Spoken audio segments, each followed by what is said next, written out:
I'm Bobbie Scopa. I was a firefighter for 45 years and started my life as a male. I'm partway through a transition to female. I grew up in Arizona and was the youngest boy of 4. My family was traditional. I had a normal childhood, other than the fact that at an early age, I knew that I was female.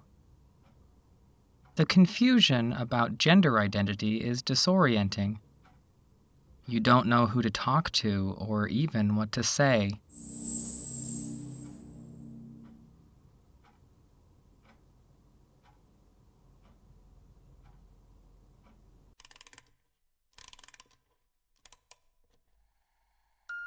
I remember clearly my sister painting my nails when I was little.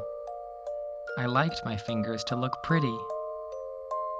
I distinctly remember being told that I was not allowed to paint my nails anymore. My dad avoided the conversations, and my mom told me without equivocation I couldn't argue with it. I was brought up to do what I was told to do. This was the start of my acquiescence to those in control. Mom was glad I didn't get into trouble like my brothers. She even taught me how to sew, and I started sewing tops for myself. I discovered the unisex pattern and made some very feminine shirts. Can you design this shirt for me? They would be kind of wide-sleeved, and they would be like a V-neck. I would embroider a design on the front. They looked very nice. And I wore those all the time. I've always liked flowers, so I had floral embroidery on my jeans and some tops. Sometimes I sit in the shade of a big old grapefruit tree and get distracted. I question why I feel this way. I wonder if my mother understood. I began to convince myself I was part of some scientific experiment. Was there something nobody had told me? I didn't even care how I would be fixed. I just wanted to be normal. Boy or girl, I didn't even care which. Just make me feel normal. Years later, I still wonder if they knew, but never told me anything.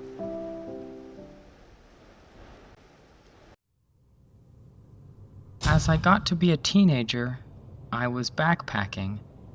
I found relief and release in the outdoors. It was a place I could go, and I didn't have to pretend to be a guy. And I wasn't acting like a girl. I was just being myself. And so, that love of the outdoors led me to get a job as a wildland firefighter. We are usually hidden away on hillsides, away from areas full of houses and city fire trucks. Even though sometimes I got to ride around in helicopters, climb up mountains, and fight the flames, but it is how homes and lives are saved. I got a little bit of grace from being a firefighter, if people didn't think I was masculine enough. It also provided me with camouflage, and so it served a dual purpose that way. I enjoyed it, and it made people think I was more masculine. When I first began, it was tough, because it was a hyper-masculine environment. A fellow firefighter is talking about your figure and talking about you in a sexual manner. When things like this happened to me, which they did from time to time, it was a common theme in my early life as a male. Why don't you just wear a dress?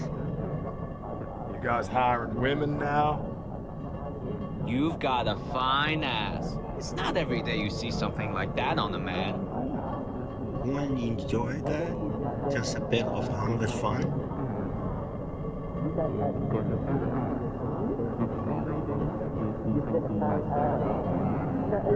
I have hormonal imbalances, and I had a shape that was more feminine. Because of that, it was easy to make fun of me. It scared me and caused me to wonder if they could see through my cover. Who else could? The worst part about it was, it felt like the people who might have gotten a glimpse of the real me were the very ones I would least want to know.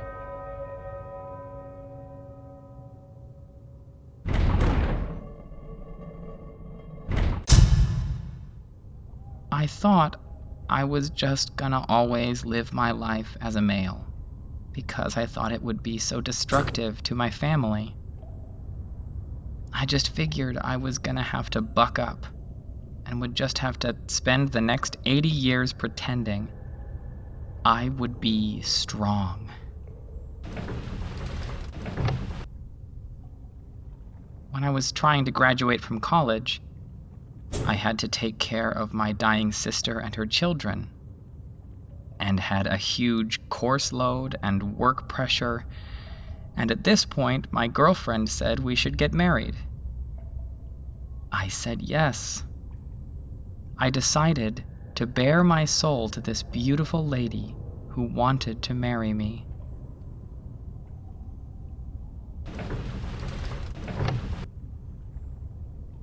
I was afraid because I had never deliberately shown anyone what was hidden inside me.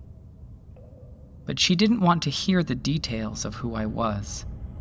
She believed that the more we talked about it, the worse it would get.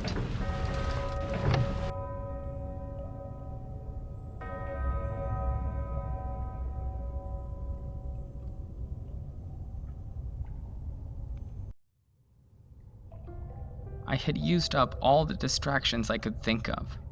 I volunteered on the hazardous materials team and was a high-angle special rescue unit member. I thought it would help keep me a man, but it really was a ridiculous concept. When my children were very young, I was just the brave firefighter dad. I knew that they started to see me like the others did as the kids got older. I would be their weird dad their friends made fun of. I knew that was going to happen, and it hurt so badly. I let my hair grow out and was changing unconsciously. I was mistaken for a woman almost every day. My wife was okay with my gender struggles as long as no one else knew. But it was now becoming difficult to pass as a man.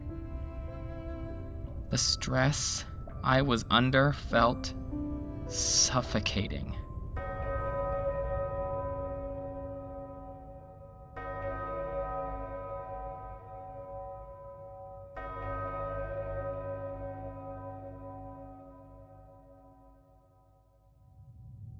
She finally decided to get a divorce. I also lost all relationships. I was devastated. I was living in some no man's land in between being male and female. I was out of cover. I knew I was either going to survive as a woman, or I would not survive. After much trial and approval, I decided to go have surgery alone. The day before I went to the hospital, I shed many tears in church. I was praying. It was like the unknown. But I can't be defeated. I still must live a strong life.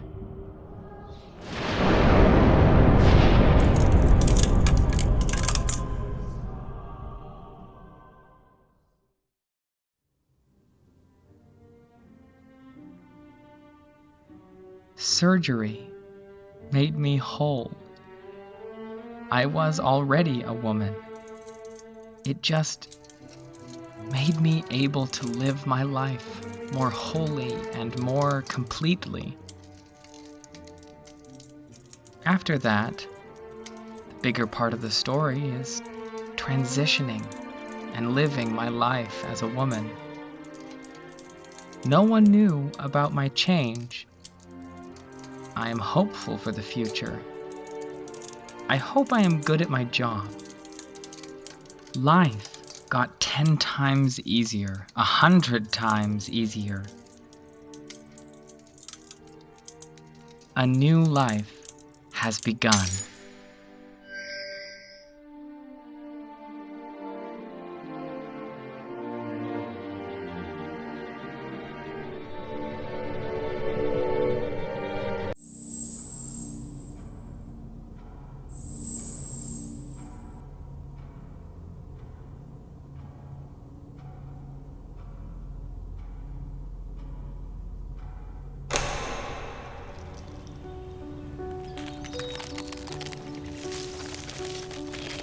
During my solitary phase following the transition, I found solace and acceptance in this book club.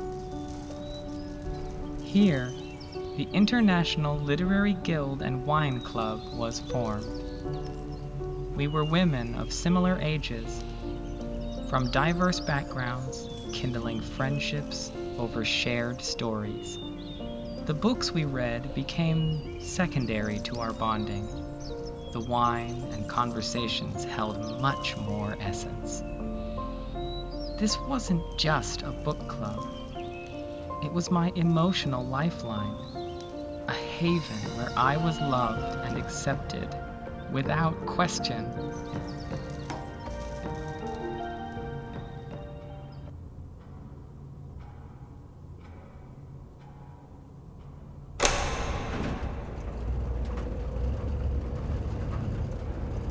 The red lights of my little red beetle faded at the foot of the Cascades. Ahead was my new firefighting job in Washington State. I had another shot at proving myself. The journey ahead would be daunting, but I was prepared to face it head on.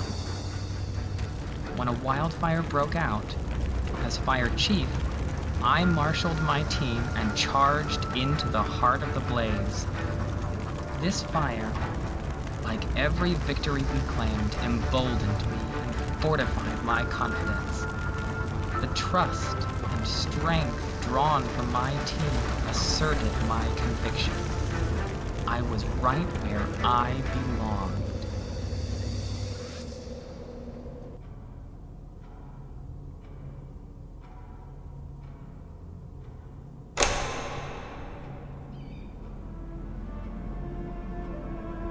It was 2001. I was one of the few female firefighters present at Ground Zero in the aftermath of 9/11. I'd faced death before, but witnessing a place where thousands had perished had an immeasurable impact on my soul.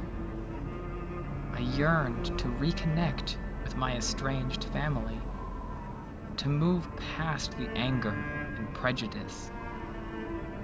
9/11 had a profound impact on me. I came to realize that what truly matters is love and mutual care.